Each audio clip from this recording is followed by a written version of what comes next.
Hi, everyone. Welcome back. I'm Ray Lucia Jr., CEO of Lucia Capital Group. And this week, we have another very special guest, Chris Paniotu, all the way from Tacoma, Washington. Chris, welcome to the show. Oh, thank you for having me. It's great to be here at HQ2 of the Tacoma office, also known as my home office, also known as the Oregon Duck Sanctuary. So very happy to be here. Right. So, we always like to do a little personal stuff. And before we do that, we'll talk a little ducks, and then we're going to get into something that I know is near and dear to your heart, the topic of financial health.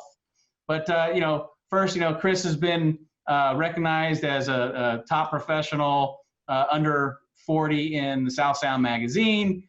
He's recognized by wealthmanagement.com's Thrive Awards as one of the top fastest 500 growing financial planning practices in the country, and Seattle Times 5-star advisor. For 2020 up in the state of Washington. So, Chris, and on top of all that, I know you've been so busy. Recent CFP certificate. So, congratulations on becoming a certified financial planner practitioner, Chris. Thank you so much. Thank you so much. And of course, this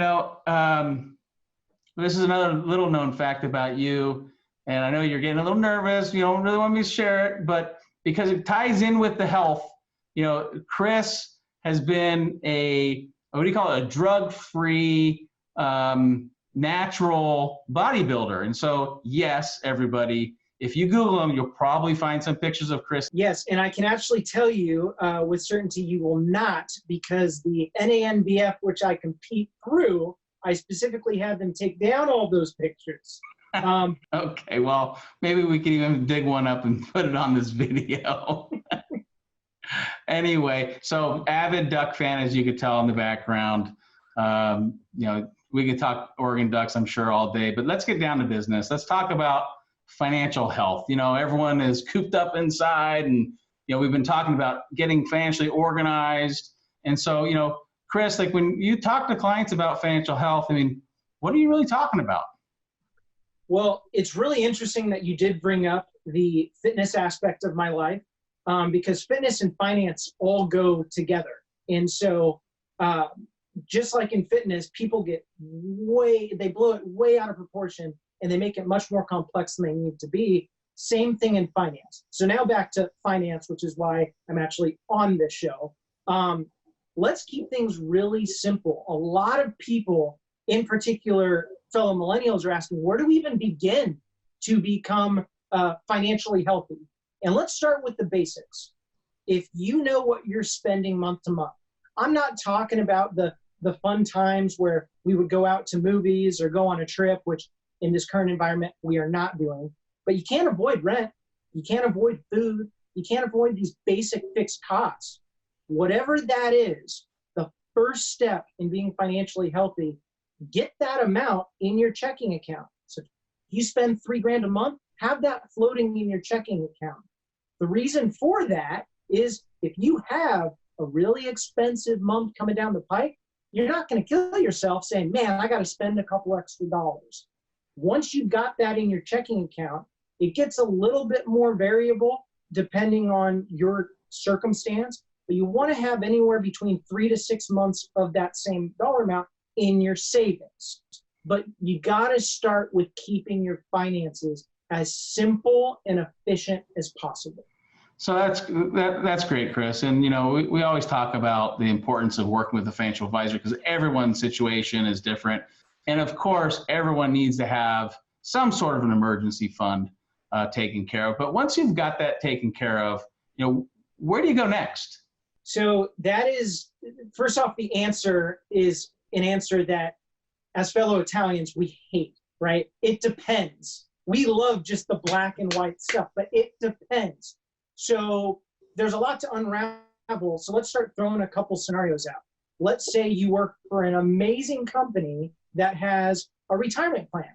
And let's say that that business has an advisor that is coming out and educating their staff, maybe a self-plug here, on the pros and cons of utilizing the 401k. And let's say you've also got some debt maybe a mortgage, maybe credit cards, student loans, things of that nature. There's a lot to unravel, but the first thing you want to start with is get the free money. And I use free money in quotes.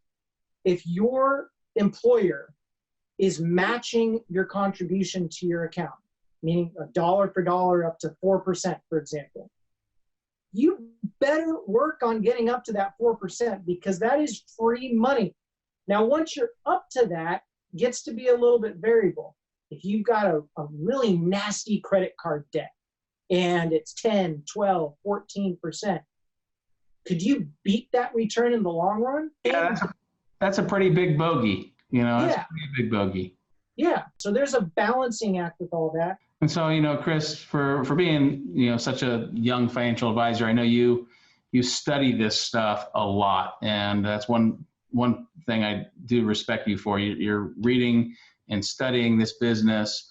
And, when you take everything into control and you're looking at what's happening for 2020, I mean, it's from January to now, the whole thing's changed. But I know you have this big theme, and it's called adequate prudency. And you've been sharing this theme, but what is it? Tell everybody, what's adequate prudency mean, and why is it so important as a theme for 2020? Well, first off, thank you for calling me out on being an absolute nerd in this industry, because that is very, very true. And you are a nerd, and I'm kind of a nerd too, and so I appreciate nerding out with you from time to time.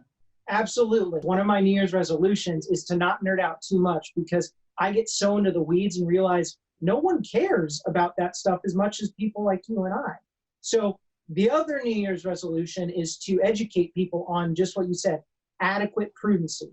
So you're thinking, what the heck is that? So, and I learned about adequate prudency way back in the day when I read Benjamin Graham's book, The Intelligent Investor. And for those of you that do not know, Benjamin Graham taught Warren Buffett, who's one of the richest people in the world. So chances are I'm going to listen to the richest guy in the world.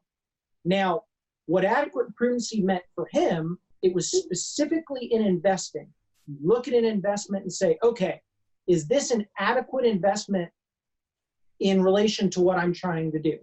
Now, once it hits that mark, the prudency comes into what we like to nerd out in, getting into the weeds of the company, saying, does this make sense? Should I buy it? Should I sell it, etc.? But no one is talking about this in the financial planning world. They're only talking about it in the investment world. So I took it upon myself at the end of 2019 to say, you know what?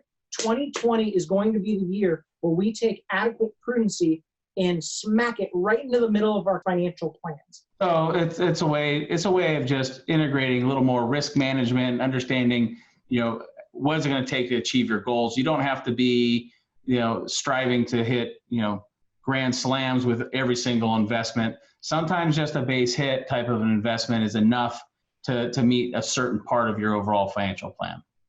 Yes, and to that point, just to kind of round that up until this year, the waters of investing and planning, they've been murky. They've been blurred because markets have been going straight up. It's been a really easy conversation the last couple of years as advisors saying, well, did you see your statement? Yeah, I did, advisor. It's up. Great. You move on. But now getting into where we are today, a successful investment, it may not always provide a successful return, but a successful plan may provide successful results. And that's a big deal in today's environment. But you got to do the heavy lifting first and got to have a financial plan. We preach it all the time, getting financially organized, get a personal financial dashboard, utilize our bucket strategy approach to investing, and work with, competent and capable and smart financial advisors, just like you, my friend, Chris. And so, Chris, I want to thank you for joining the show this week. And, we're going to sign off. And there's a lot of great information about your financial health and staying on top of things and setting up the emergency fund and making sure that your investments are meeting a prudent goal. And so with that, I want to thank everybody. I'm Ray Lucia Jr., and we're signing off. Have a great week. Take care.